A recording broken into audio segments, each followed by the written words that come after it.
topic is diaphragm. So in this we describe attachments, openings, nerve supply, action of the diaphragm, that is thoraco-abdominal diaphragm. Diaphragm is a dome-shaped musculo-tendinous structure.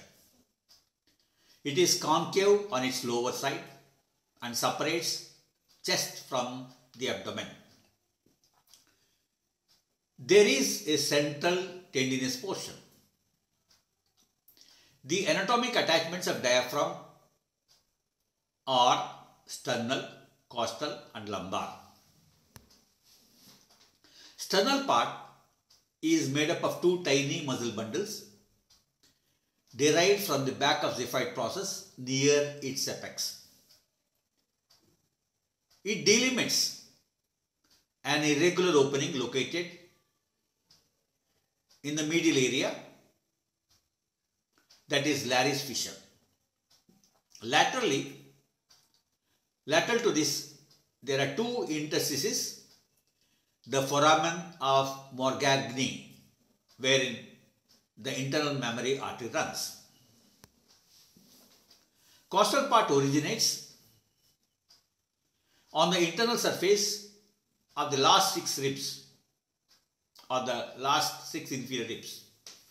At times, costal tracts along with the lumbar tracts outline in irregular interstices known as Bogdalac's triangle or lumbocostal triangle, a site of possible hernia.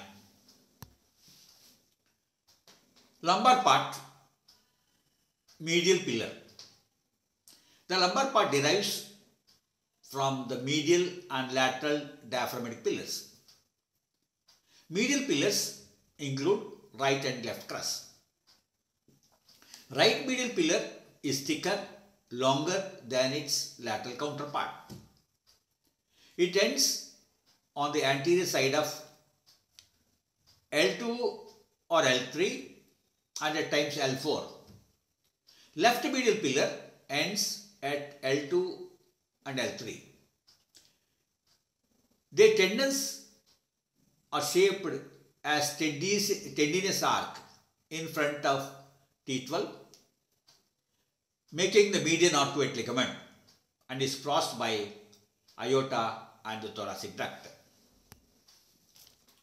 Lateral pillar splits into two tendons, medial arcuate above the psoas muscle, bridging L1 vertebra with the transverse process.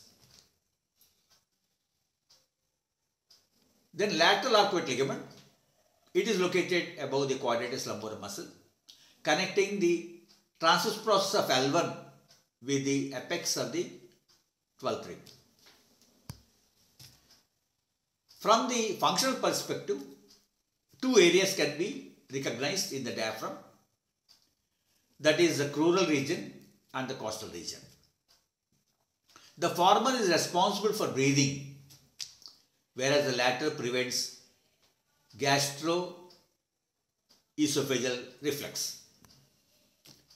Nerve supply of the diaphragm is from the phrenic nerve, which is the sole motor, and is also sensory nerve in the middle part of the diaphragm. Then we go on to describe the openings of the thoracoabdominal diaphragm and also diaphragmatic hernia. Diaphragmatic hernia is a congenital disability that occurs when one or more of a person's abdominal organs like stomach, spleen, liver, intestines move upward into the chest through a defect in the diaphragm. It is usually congenital but can be acquired. Congenital hernias are considered a medical emergency and require prompt surgery. Congenital diaphragmatic hernia. It is an abnormal development to the diaphragm during fetal life. Herniation leads to passage of one or other abdominal organs in the chest, leading to pulmonary hypoplasia. It is usually unilateral. The most common type of congenital diaphragmatic hernia is Bogdalac's hernia. Other types include Morgagni hernia, diaphragm eventration and central tendon defects of the diaphragm. Acquired diaphragmatic hernia, it happens due to penetrating or blunt injury. Falls and motor vehicle accidents are major cause of blunt injury. Stabs and gunshot wounds lead to penetrating injuries. Penetrating injuries are the most common cause than the blunt injuries as a cause of diaphragmatic rupture.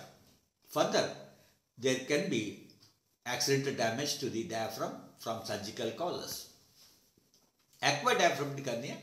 Infrequently, a diaphragmatic hernia may result without any identifiable cause or remain undiagnosed for undetermined amount of time until the herniation of the abdominal symptoms in the chest starts to cause symptoms.